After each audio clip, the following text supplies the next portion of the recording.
Hello, you wonderful people, and welcome to another episode of Not to Comic Book. This being a show where I talk about TV shows that are adaptations of comic books. For today's episode, I'm going to talk about the latest episode of Harley Quinn. A great episode. A lot of really interesting things went down in this episode, so let's break it down. First and foremost, we got to talk about the intro. I was like, what the hell are we doing? Literally a dude wearing a shirt that says release the Snyder Cut. I was like, wait, what? Then the other dude's wearing a shirt that says The Last Jedi is not canon. I'm like, okay, we in some meta nerd shit right now, and I love it. And they're already having like some like debate already about Lord of the Rings, and then it immediately turns into a thing of like, let's watch Harley Quinn. He's like, yeah, but basically it's like I don't want to watch a show that's just going to be a female strong led show about some fighting the bad guy, which is the patriarchy. And it's just like, he's like, also like, why would I watch a show that's set in Gotham that doesn't have Batman? And then I was like, wait, I was like, aren't you going to reference? And the other dude immediately after I start having the thought, it's like,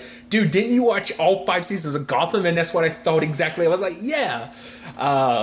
Because I was about to say that's perfect setup for the show and everything. But then I love that he's like, fine, I'll check it. He's like, he talks about this and that, talking about the fact it's just in the first 3 episodes alone, Harley Quinn is taking out the Penguin, the Riddler, and Freeze. And I love the fact that the dude is kind of like,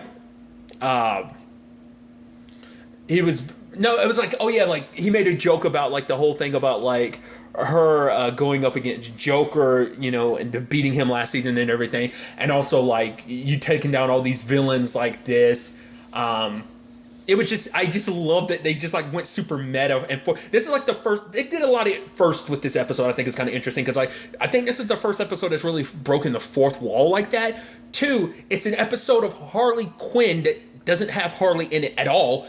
3, it's a Harley Quinn episode, Harley Quinn the villain, and it's an episode entirely, majority, about Batman, which is why the dude watches it in the first place. He's like, oh, Harley doesn't pop in at all. Oh, it's about Batman.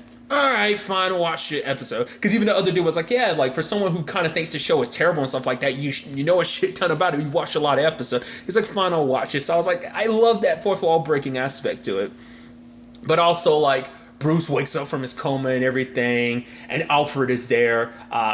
I like this depiction of Alfred. He isn't, and I think it's kind of, I think that's kind of what Alfred kind of represents. Sometimes he can be very coddling, but at the same time, if he needs to be, he can be kind of like, you know, a very stern and just being like, doesn't take Bruce's bullshit. Because Bruce is like, nah, I need to get back into action because the city's been without. Because I even love that Alfred put up like a painting or something or picture to make it seem like Gotham was okay, but then Bruce tears it down and sees new Gotham, you know, so. But obviously Bruce wants to jump into action immediately, especially when he sees Batgirl doing her thing. And at first I even love Alfred. It's like, oh, are you mad because she's running around with your emblem or whatever? I forgot and he was like, no, it's a symbol. Because it's supposed to strike fear at enemies and stuff like that. But it's like also like she can most likely get herself killed, and basically that would dash the hopes of the city. Like he basically for him it's like, I need to step back in the ring as Batman, because some like there was like, well, is his name actually like the Macaroon or whatever? The like dude with the like wig and everything. Obviously, we find out about that later on. But when we first got introduced to him, I was like, okay. I was like, are more people in the city? Because like that's the only hero we've seen. Once again, we still haven't seen what Robin did. Like he just kind of disappeared since he was at the beginning of the season and he just disappeared. We don't know what the hell happened to him, Damien, because it's just like last time we saw him, he was dressed up in a bat suit going to do Batman stuff. Didn't see him. Wasn't even referenced in the episode. So I'm like, where the hell was that at? Okay, but Bruce, you know, ends up confronting Batgirl, and I love that like they kind of give her like that social media influencer aspect to her, stuff that she's kicking villains' asses, but she's also like making a post about it and stuff like that. And then she ends up meeting with Batman. She's like, oh my God, I'm such a big fan. He's like, you're wearing that symbol. She's like, oh my God, the fact that it matters. I didn't even think about it. Like, am I copyright infringing on this? She's like, oh my God, like, I promise you, I'm not making any money off of this. So I just thought that was such an interesting thing. I mean, and to be fair, once again, I love the aspect is that like, she's a huge fangirl as to why she's obsessed with Batman. So that's why she's Batgirl. So that's why I like that being an element. I think that's an interesting element for someone to rise obviously becoming a superhero. It's like, oh, I'm such a fan of you, I decided to kind of adopt your whole motif and kind of make it my own, you know? So, but initially Bruce was like, no, I'm going to be the one to kind of handle this. At the same time, there's the whole situation where, like, because initially Bane was like, oh, Two-Face, like, everyone else is kind of dead and or at least removed from the board. Why don't we join forces together? But obviously Two-Face is kind of like, nah, this is kind of my thing. I'm not going to work with anybody. But I love, like, when he robs that bank, people are like, no, we're not going to take this shit. And he's like, wait, what? Shoots the teller. And they're like, nah, Batman's back. And Two-Face is like, because at first he's like, wait, why are you getting so brave? He's like, don't you see the guns? Don't you see this scary face? It's like, no, Batman's back. He's like, whoa, wait, what? Batman's back. And then immediately he joins. He's like, Bane, my friend, look, got your new chair and everything. Oh, showing you respect. It's like, I would, joking between colleagues. We should join forces. And Bane's like, does this have anything to do with Batman coming back? And he's like, I'm going to be 100% honest with you. It has absolutely nothing to do with that. But then he's kind of like, and I love the campaigning of it. Because at first he's like, oh, it's going to be 50-50. Let me show you this. It says Two Faces. And it's kind of like, at first I didn't get it. Because I was like, Two Faces? I don't get it. But I was like, when they start emphasizing the S, I was like, okay, I get where you're trying to go from. Because you're like, oh, it's Two Faces. It's like, for one, Two-Face is an asshole for that. Because he did it on purpose. That's the whole point of the marketing, to be like, oh, no, I'm top dog. It's like, I get top billing and stuff like that. Because he's like, oh, that's supposed to be you. And he's like, yes. Bane's like, yes, I was born in the shadows. But it's just a picture of you. And your name is Two-Face. And even later on, Batman talks about it. It's like, the fact of the matter is, he's already Two-Face. And Bane started getting pissed because it's like, it's Two-Face. It says Two-Face. It's like, yeah, but he's already Two-Face. If it was you included, it'd be Three-Face. And I even love Bane being like, see, I told him this would be too much of a thinker, that people wouldn't get it because it'd be too complicated.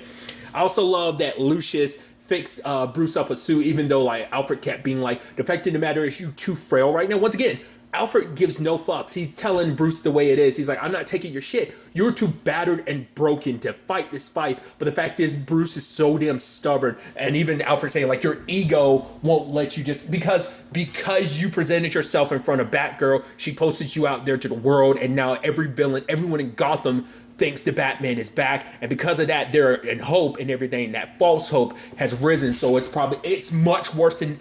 No hope at all is not as bad as false hope, because you rise up and then that fall could be so much more devastating. Hell, you even see an element of later on, because that kid has a Batman toy. He just throws it on the ground, picks up a Tommy gun, and just like slowly, like with his head down low, just kind of walks away. Like, I guess I can't believe in Batman. All right, time to get into this crime stuff. But nevertheless, Lucius makes him, a very heavy metal type of suit. I also love that Lucius is voiced by Phil Lamar, which is interesting. Like, even just, I'm sure he's done other voices in the DC stuff, but obviously, like, he played Malefic in Supergirl. He did the voice, and he did the, human form of Malefic on Supergirl. So I just, I thought that's kind of a nice little tie-in that regard, but nevertheless. And I love Alfred being so like, you know what? Just to prove my point, I'm going to take this suit away. And he's dragging it away. And Bruce being kind of the stingy bastard that he is, being like, oh yeah, the elevator doesn't work. He's like, fine, I got this. And he's smug. He's still so damn smug about it. So it's just like it's so interesting to see Batman, Bruce Wayne like that. So egotistical and just being like, no, I'm too stubborn. But to be fair, it fits him. His whole thing is about not giving up. It's just obviously this perspective on it is him being very childish, but no, I'm not going to give up. The city needs me. I'm going to rise up. I'm the hero the city needs, especially considering the fact is, once again, we haven't circled back to the storyline of a lot of the Justice Leaguers, not all of them, but quite a few of them were trapped inside of a book at the end of last season, so we don't know how many. I mean, to be fair, we're talking Gotham, so this is kind of Batman's territory, but at the same time, we don't know how many other Justice Leaguers are still around. A lot of the main tier is already taken care of, but who knows, how vast the Justice League, how many members of it are, whether we got rid of the A-listers, so who's to say are we left with the Z-lister, that type of stuff, So that's something we still haven't really tackled yet, but I love the fact is he goes toe-to-toe with Bane. And it's so interesting. Over the course of this series, this is our first time, if I remember correctly, this is our first time seeing Bane, Bane up. He's never done that. I'm also surprised they didn't do more changing his voice. They kept it the same, but I guess that's just for more comedic purposes, maybe. I don't know, because I feel to be fair, his voice never really changes too much when he venoms up, In most stuff, it doesn't really change, not at least to my recollection.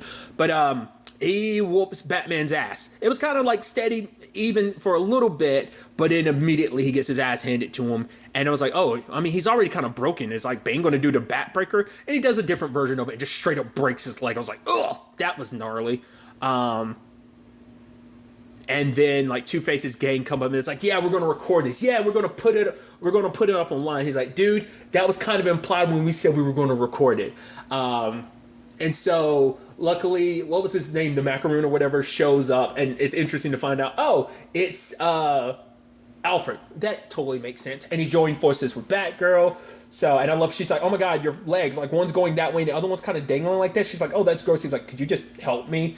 So they end up bringing this up to Gordon because Gordon was just, first he went to Bruce being like, why don't you, he's like, where have you been? Have you been in a coma or something? Bruce is like, no, I was just doing stuff. And he's like, you playboys and your stuff. And the fact of the matter is, he's like, I'm going to need you to basically hire more people from the GCPD. He even suggested like, what was it, like a cod piece missile or something like that? And Bruce is like, that's not a thing. He's like, yeah, but you can make it a thing. And lo and behold, that was foreshadowing. Well, it does circle back around because during his fight, Bruce did have a cod piece missile, so it did become a thing. So, but they like, I love it. It's like, oh, why are you sitting? He's like, I sit. He's like, yeah, I've never seen you sit before. It's like, you don't know everything about me, Jim. And it's like, all right, so yeah, you want to fight? Yeah, okay, I can't do it. He's like, what? No, the whole fight, I can't do it. I'm not in good condition. He's like, is that why you're sitting? Maybe.